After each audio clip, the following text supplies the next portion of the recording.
টানা ১৫ দিনের মতো ইরানে যৌথ হামলা অব্যাহত রেখেছে আমেরিকা ও ইসরায়েল। ফেব্রুয়ারির শেষ দিকে শুরু হওয়া এই হামলায় এরই মধ্যে ইরানের বহু গুরুত্বপূর্ণ অবকাঠামো ক্ষতিগ্রস্ত হয়েছে।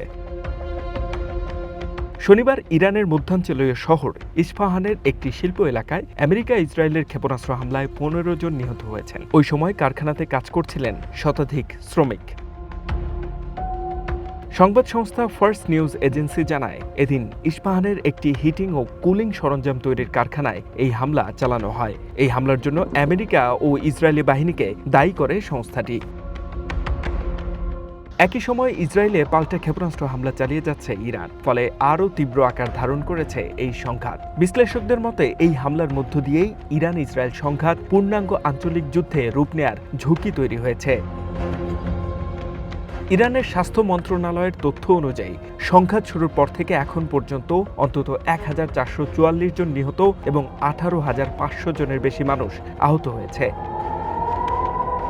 ইতিমধ্যে মধ্যপ্রাচ্য থেকে নিজেদের নাগরিকদের নিরাপদে সরে যাওয়ার নির্দেশ দিয়েছে আমেরিকা। তবে এই সংঘাত দীর্ঘস্থায়ী হলে পুরো মধ্যপ্রাচ্য জুড়ে নতুন করে সামরিক সংঘর্ষ ছড়িয়ে পড়ার আশঙ্কা রয়েছে বলে মনে করছেন বিশ্লেষকরা।